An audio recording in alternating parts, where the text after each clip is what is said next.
அனைவருக்கும் வணக்கம். இது கிருத்திக் வானிலை அறிக்கை. இன்றைக்கு தேதி அக்டோபர் 2 மத்திய வானிலை அறிக்கை. இன்றைய வானிலை அமைப்பு: கடந்த ஒரு வாரத்துக்கு முன்பு தென்கிழக்கு வங்கடலில் உருவான வளிமண்டல சுழற்சியானது இலங்கைக்கு தெற்கே குமரிக்கடல் மன்னார் வளைகுடா இடைப்பட்ட பகுதியில் தென் தமிழகத்திற்கு நல்ல ஒரு மழைப்பொழிவை கொடுத்த நிலையில் தற்போது லட்சத்தீவு மாலத்தீவு நோக்கி, அதாவது அதற்கு மேற்கே நகர்ந்து விட்டது, விலகிவிட்டது என்று சொல்லலாம். இதனால் தமிழகத்திற்கு பெரிய அளவில் மழைப்பொழிவு கிடைக்காது. இதனால் தமிழகத்தில் காற்றின் திசை மாறுகிறது. தற்போது பார்த்திங்கன்னா கடந்த 2 தினங்களுக்கு முன்பு தென்கிழக்கு திசை காற்றானது, இந்த வளிமண்டல சுழற்சியால் தென்கிழக்கு திசை காற்றானது தமிழ்நாடு ஊடாக பயணித்தது. தற்போது பார்த்திங்கன்னா தென்மேற்கு திசை, அதாவது தெற்கு தென்மேற்கு திசை காற்றாக காற்றின் திசை மாறிக்கொண்டிருக்கிறது. பெரும்பாலும் இன்று இரவுக்குள் தென்மேற்கு திசையாக மாறிவிடும். தென்மேற்கு மேற்கு திசையாக இன்று நள்ளிரவுக்குள் பெரும்பாலும் மாறிவிடும். நாளை வடமேற்கு திசை காற்றானது நுழைய தொடங்கும். இதனால் தமிழ்நாட்டில் வெப்பசலன மழைப்பொழிவு இன்று முதல் தொடங்கக்கூடிய வெப்பசலன மழைப்பொழிவு அடுத்த 10 நாட்களுக்கான மழைப்பொழிவை பொறுத்து, அதேபோல் அடுத்த வளிமண்டல சுழற்சியானது தெற்காந்திரா, வட தமிழகம், டெல்டா மாவட்டங்களை ஒட்டி எங்கெல்லாம் அதிக மழைப்பொழிவை கொடுக்கப் போகிறது என்பதை பற்றி இந்த காணொலியை விரிவாக பார்க்கலாம். தமிழகத்தை பொறுத்த வரைக்கும் இன்றைய மாலை இரவு இடிமழைப்பொழிவை பொறுத்த வரைக்கும் உட்புற மாவட்டங்களில் ஆங்காங்கே மழைப்பொழிவு காணப்படும். இன்று முதல் வெப்பசலன மழைப்பொழிவு தொடங்கும். குறிப்பாக பார்த்திங்கன்னா மதுரை, திண்டுக்கல், திருச்சியின் தெற்கு பகுதி, அதே போல் பார்த்திங்கன்னா கொடைக்கானல் மலைப்பகுதி, மேற்கு தொடர்ச்சி மலை பகுதிகளிலுமே ஆங்காங்கே சில பகுதிகளில் மழைப்பொழிவு கிடைக்கும். பெரும்பாலும் ரொம்ப பரவலாக மழைப்பொழிவு இன்று இருக்காது. பெரும்பாலும் பார்த்திங்கன்னா ஆங்காங்கே பெய்யும் இடத்துல வலுத்து இருக்கும். காரணம் தெற்கு திசை காற்றினால சில இடங்களில் காற்று குவிதல் ஏற்படும். அதனால் உட்புற மாவட்டங்களில் மழைப்பொழிவு இருக்கும். கடலோர மாவட்டங்களில் பெரிய அளவில் எதிர்பார்க்க வேண்டாம். அதே போல் தென் மாவட்டங்களிலுமே, தென் மாவட்ட மேற்கு தொடர்ச்சி மலையிலும் அது தென் உள் மாவட்டங்களிலுமே ஆங்காங்கே சில இடங்களில் மழைப்பொழிவுக்கான வாய்ப்புகள் இருக்குது. பெரும்பாலும் மேற்கு தொடர்ச்சி மலை ஒட்டிய மாவட்டங்களிலுமே, அதே போல் உட்புற மாவட்டங்களிலும் ஆங்காங்கே ரொம்ப பரவாயில்ல எதிர்பார்க்க வேண்டாம். மழைப்பொழிவுக்கான வாய்ப்புகள் இன்று மாலை இரவு நள்ளிரவு நேரங்களில் இருக்கும். பெரும்பாலும் பார்த்திங்கன்னா நாளை மாலை இரவு நேரம், அதாவது நாளைய மழைப்பொழிவை பொறுத்த வரைக்கும் தமிழகத்தில் மேற்கு வடமேற்கு காற்றானது கர்நாடகா எல்லையோரம், ஆந்திர எல்லையோர மாவட்டங்களில் நுழைய தொடங்கும். அதே போல் கேரளா வழியாக மேற்கு திசை காற்றானது நுழைய தொடங்கும் என்பதனால் நாளை இடிமழைப்பொழிவு கூடுதல் பரப்பில், அதாவது நாளை முதல் கொஞ்சம் கொஞ்சமாக படிப்படியாக மழைப்பொழிவு அதிகரிக்கும். பரப்பொழிவும் சரி, மழைப்பொழிவும் அதிகரிக்கும். பெரும்பாலும் பார்த்திங்கன்னா நாளைய இடிமழைப்பொழிவு கர்நாடக எல்லையோர மாவட்டங்கள் மற்றும் ஆந்திர எல்லையோர மாவட்டங்கள், அதாவது நாளை வட தமிழக மாவட்டங்களிலுமே மழைப்பொழிவுக்கான வாய்ப்புகள் இருக்குது. காரணம் வடமேற்கு காற்றானது நுழைய தொடங்கும். வட தமிழகமான வேலூர், திருப்பத்தூர், கிருஷ்ணகிரி, தருமபுரி, அதே போல் திருவண்ணாமலை, அதே போல் வட கடலோர மாவட்டமான சென்னை, திருவள்ளூர், செங்கல்பட்டு, காஞ்சிபுரம், திருவண்ணாமலை, கள்ளக்குறிச்சி, விழுப்புரம், புதுச்சேரி, அதே போல் சேலம், நாமக்கல் மற்றும் ஈரோடு, அதே போல் பார்த்திங்கன்னா திருச்சியின் வடக்கு பகுதி, அரியலூர், பெரம்பலூர், கடலூர், பெரும்பாலும் தஞ்சாவூர் பகுதிகளிலுமே நாளை மழைப்பொழிவுக்கான வாய்ப்புகள் இருக்குது. டெல்டா மாவட்டங்களின் தெற்கு பகுதியில் தெற்கு திசை காற்றானது நுழையும். அதாவது மன்னார் வளைகுடா, பாக்தியால சந்தி பகுதிகளில் வரக்கூடிய தெற்கு திசை காற்றானது டெல்டா மாவட்ட கடலோர பகுதி, அதாவது தெற்கு டெல்டா பகுதிகளில் தெற்கு டெல்டா வழியாக நுழையும் என்பதனால் நாகப்பட்டினம் தெற்கு கடலோர பகுதி, அதே போல் மயிலாடுதுறை, மயிலாடுதுறை, காரைக்கால் இந்த பகுதிகளில் மழைப்பொழிவு நாளை சற்று குறைவாக உள்ளது. கவலைப்பட தேவையில்லை. கண்டிப்பாக பார்த்திங்கன்னா நாளைய மறுநாள் முதல் டெல்டா மாவட்டங்களுக்குமே மழைப்பொழிவு கிடைக்கும். காரணம் வளிமண்டல சுழற்சியானது தெற்காந்திரா அருகே வந்துவிடும். பெரும்பாலும் நாளைய மறுநாள் 4ஆம் தேதி தெற்காந்திராக அருகே வந்து 5ஆம் தேதி டெல்டா மாவட்டங்களை ஒட்டி வந்து மழைப்பொழிவை கொடுக்கும்.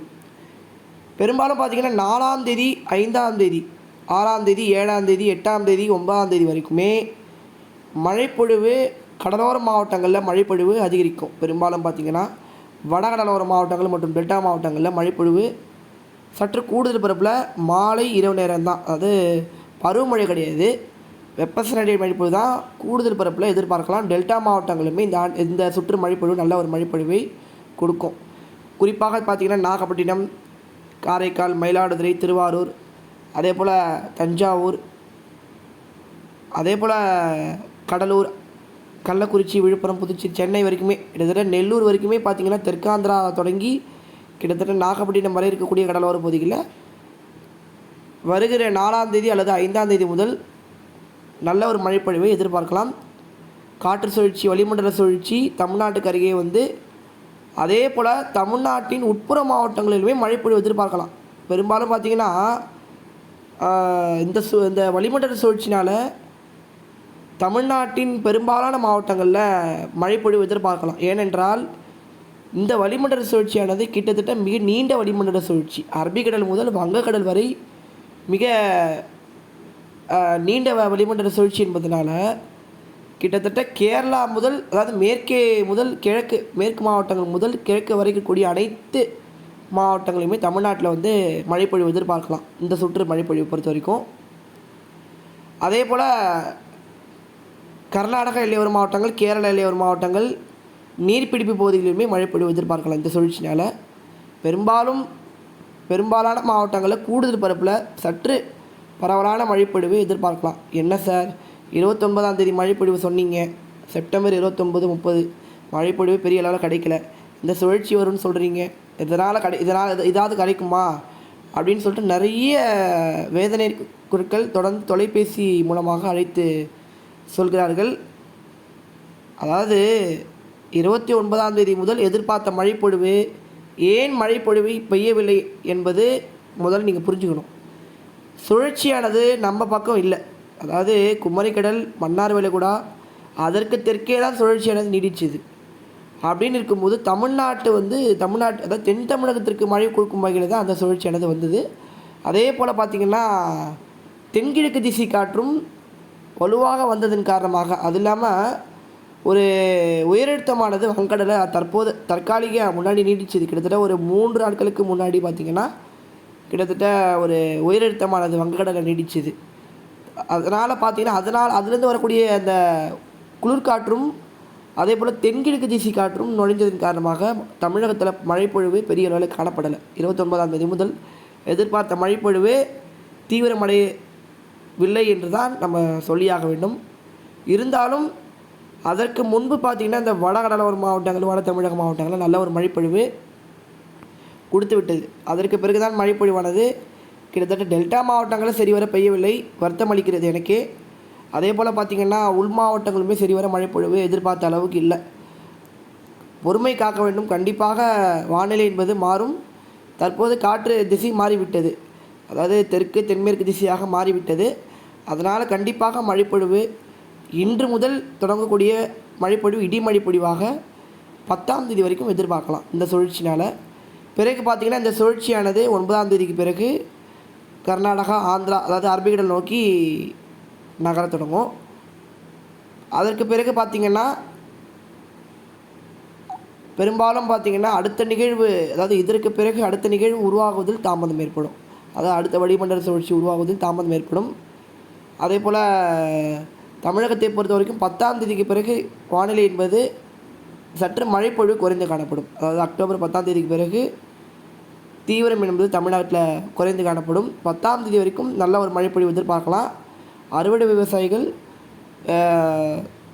முன்னெச்சரிக்கை நடவடிக்கைகளை எடுத்துக்கொள்ளுங்கள். பெரும்பாலும் பார்த்திங்கன்னா இன்று முதல் தொடங்கக்கூடிய மழைப்பொழிவு இன்றே வந்து சில உள் மாவட்டங்களே கிடைக்கும். நாளை முதல் பார்த்திங்கன்னா வட தமிழகம், வடகடலோர மாவட்டங்கள், கர்நாடகா, ஆந்திர எல்லையோர மாவட்டங்கள், அதே போல் உட்புற மாவட்டங்களிலுமே நாளை முதல் கிடைக்க தொடங்கும். அதே போல் மேற்கு தொடர்ச்சி மலையிலும் சரி படிப்படியாக மழைப்பொழிவு கிடைக்கும் நாளை முதல் வளிமண்டல சுழற்சி காரணமாக. நாளையை விட 4ஆம் தேதிக்கு பிறகு நல்ல ஒரு மழைப்பொழிவு கூடுதல் பரப்பில் எதிர்பார்க்கலாம். 10ஆம் தேதிக்கு பிறகு பார்த்திங்கன்னா அதாவது தமிழகத்தில் மழைப்பொழிவு குறைந்து காணப்படும். அதற்கு பிறகு காற்று வந்து திசை மாறும். 10ஆம் தேதிக்கு பிறகு காற்று திசை மாறி வடகிழக்கு பருவமழைக்கான முன்னேற்பாடுகளை அந்த வானிலை அமைப்பானது செய்து கொள்ளும். அதனால் மழைப்பொழிவு 10ஆம் தேதிக்கு பிறகு பெரிய அளவில் எதிர்பார்க்க வேண்டாம். வானிலையில் மாற்றங்கள் ஏற்படும் பட்சத்தில், அதாவது மழைப்பொழிவுக்கான வாய்ப்புகள் ஏதாவது உருவாகும் பட்சத்தில் கண்டிப்பாக நம்மளுடைய வானிலை அறிக்கையில் அறிவிக்கப்படும். தொடர்ந்து இணைந்திருங்கள். அதே போல் பார்த்திங்கன்னா 10ஆம் தேதிக்கு பிறகு தமிழகத்தில் மழைப்பொழிவு பெரிய அளவு காணப்படாது. வடகிழக்கு பருவமழையை பொறுத்த வரைக்கும் இதற்கு பிறகு, அதாவது இந்த அறிக்கைக்கு பின்பு இன்னொரு அறிக்கையானது வடகிழக்கு பருவமழை பற்றி ஒரு 2ஆம் கட்ட அறிக்கையாக சமர்ப்பிக்கப்படும். அந்த அறிக்கையும் பார்த்து பயன்பெறுங்கள். வடகிழக்கு பருவமழை முன்னோட்ட அறிக்கையாக, அதாவது முன்னோட்ட தகவலாக அந்த அறிக்கையில் நான் தெரிவித்துக் கொள்கிறேன். வடகிழக்கு பருவமழை பெரும்பாலும் 15ஆம் தேதி முதல் 18ஆம் தேதி அல்லது 19ஆம் தேதி இடைப்பட்ட நாட்களில் ஏதேனும் ஒரு நாட்களில் வந்து வடகிழக்கு பருவமழை அதிகாரப்பூர்வமாக பெரும்பாலும் வானிலை ஆய்வாளர்கள் தெரிவித்து விடுகிறார்கள். அதனால் தொடர்ந்து இணைந்திருந்து திட்டமிட்ட வேளாண்மை செய்யுங்கள். அக்டோபர் மாதங்களிலும் சரி நல்ல ஒரு மழைப்பொழிவு இருக்கும் என்பதை மனதில் வைத்து கொண்டு அறுவடை விவசாயிகள் அதே போல்